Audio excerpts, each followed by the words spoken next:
Hello, I'm Dr. Pamela Ruegg and I hold the David J. Ellis Chair in Large Animal Clinical Sciences at MSU. Today in our Science Says series, I will be reviewing a paper that assessed the impact of training dairy farm workers. Now, on dairy farms, following a standardized milking routine is essential for efficient production of high-quality milk.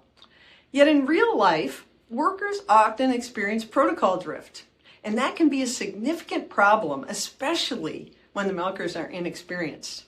Now, inexperienced milkers are very common. There's actually one estimate that has suggested that about 70% of milking technicians have under a year of experience. And that helps explain why maintaining a consistent milking routine can really be difficult. Now, a recent study led by Zelma Rodriguez was published in Journal of Dairy Science. The purpose of this study was to evaluate the impact of a single training session on milker performance and some milk quality outcomes.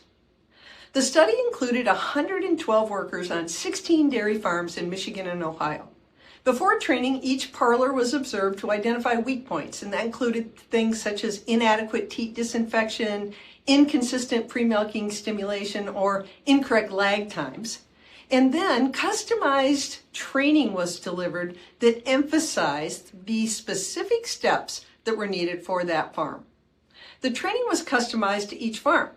The trainer used examples from each farm and structured discussions with the workers to help them understand how to perform each task and, importantly, why it matters from a physiologic standpoint.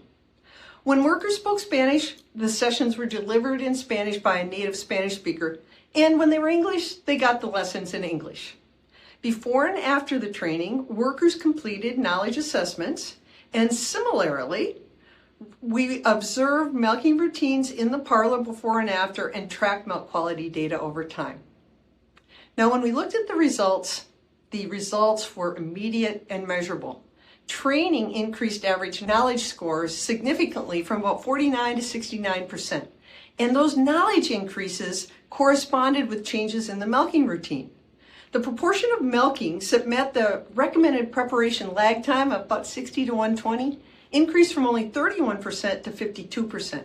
Similarly, pre-dip contact time increased by 9 seconds, and the percentage of insufficient post-milking teat dip coverage decreased by 40%. Those changes translated into increased parlor efficiency. The time per cow in the parlor decreased by 25 seconds per cow. And that may not sound like a lot, but when you have a lot of cows and you milk them 3 times a day, it adds up to measurable changes in efficiency. So that shows us that this structured training can really make an impact in the entire milking process in both efficiency and in some of our milk quality outcomes. And some of the things we measured were bulk tank cell count and clinical mastitis rates. Before the training, bulk tank cell counts in these farms are trending upward. After the training, it leveled off.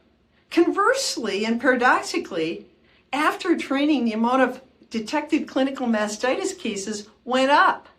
But we believe that's a good outcome, and it meant that the milkers were actually identifying more cows with abnormal milk. And that identification actually, in keeping those abnormal milk out of the bulk tank, actually resulted in lower bulk tank cell counts.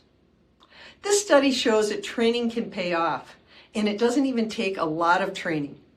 If you do structured training that is focused on understanding why, we can end up with reduced protocol drift, improved milk quality, and we should consider the implementation of continuous structured training, even for short periods, a strategic tool to help us better manage our milking parlors.